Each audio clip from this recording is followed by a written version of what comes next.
नमस्कार, मैं हूं आपके साथ प्रेरणा शर्मा।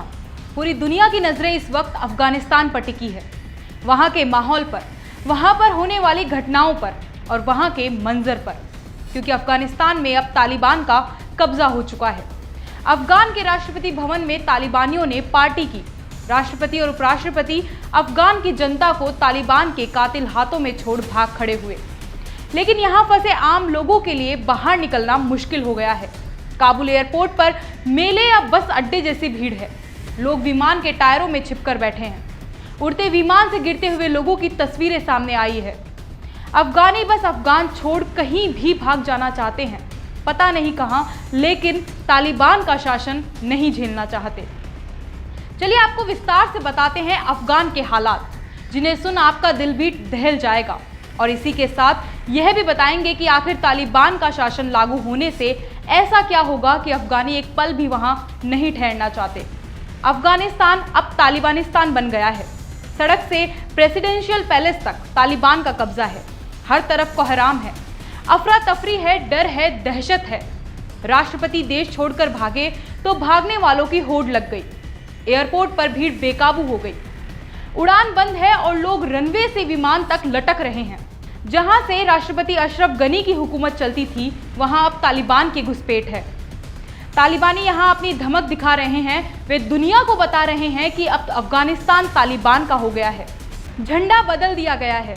अफगानिस्तान के झंडे को हटाकर तालिबान का झंडा लगा दिया गया है। प्रेसिडेंशियल पैलेस से एक दिन पहले तक गनी फरमान जारी कर रहे हैं। अब हथियारों से लैस तालिबान हुक्म बजा रहे हैं। अफगानिस्तान की तकदीर लिख रहे हैं 20 साल पहले, जिन्हें अमेरिका ने काबुल से खदेड़ा था। अब फिर से काबुल पर काबिज है।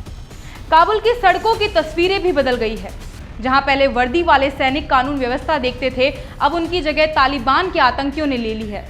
वो हर गाड़ियों की चेकिंग कर रहे हैं और हर किसी पर नजर गड़ाए हैं। सिर्फ 3 दिन में तालिबान का कंधार से काबुल तक कब्जा हो गया। 15 अगस्त को तालिबान ने काबुल के साथ साथ जलालाबाद को भी अपने कंट्रोल में लिया। 14 अगस्त को मज़ार शरीफ कब्जे में आया तो 13 अगस्त को कंधार में तालिबानी झंडा लहराया। कोई विरोध नहीं, कोई नहीं लड़ा। अफगानी सैनिक बस घुटने टेकते चले गए, बिना गोली चलाए हथियार डालते चले गए। बड़े ही कायराना अंदाज में सरेंडर किया। सत्ता तक पहुंचने के बाद तालिबान के बोल भी बदले हैं। अब वे लोगों से बेखौफ रहने की बात कर रहे हैं। अब वो कानून व्यवस्था की दुहाई दे रहे हैं, महिलाओं की शिक्षा की वकालत कर रहे हैं। अब वो शांति शांति जप रहे हैं। तालिबान के कब्जे वाले अफगानिस्तान में अमन बहाली के लिए एक कमेटी भी बनाई गई है, जिसके प्रमुख पूर्व राष्ट्रपति हामिद करजई हैं। इस समन्वय कमेटी में मौजूदा सीईओ अब्दुल्ला भी हैं। भले ही तालिबानियों के बोल अब बदले नजर आ रहे हैं, पर इस बात की क्या गारंटी है कि पिछली बार की तरह इस बार तालिबानी लोगों पर अत्याचार नहीं करेंगे, वे महिलाओं की आज़ादी नहीं छीनेंगे, क्योंकि अभी भी शरिया कानून लागू तो किया ही जाएगा। 20 साल बाद सत्ता में लौटे तालिबान को लेकर लोगों में खौफ क्यों है, यह जानने के लिए 23 साल पीछे चलना होगा। 1998 में जब तालिबान ने अफगानिस्तान की राजधानी काबुल पर कब्जा कर देश पर शासन शुरू किया तो कई फरमान जारी किए। पूरे देश में शरिया कानून लागू कर दिया गया और न मानने वालों को सरेआम सजा देना शुरू किया। विरोधी लोगों को चौराहे पर लटकाया जाने लगा। हत्या और यौन अपराधों से जुड़े मामलों में आरोपियों की सड़क पर हत्या की जाने लगी। चोरी करने के आरोप में पकड़े गए लोगों के शरीर के अंग काटना, लोगों को कोड़े मारने जैसे नज़ारे सड़कों पर आम हो गए। मर्दों को लंबी दाढ़ी रखना और महिलाओं को बुर्का पहनने पर और पूरा शरीर ढककर निकलने अनिवार्य कर दिया गया। घरों की खिड़कियों के शीशे काले रंग से रंगवा दिए गए। टीवी, संगीत और सिनेमा बैन कर दिए गए। 10 साल से अधिक उम्र की लड़कियों के स्कूल जाने तक पर रोक लगा दी गई।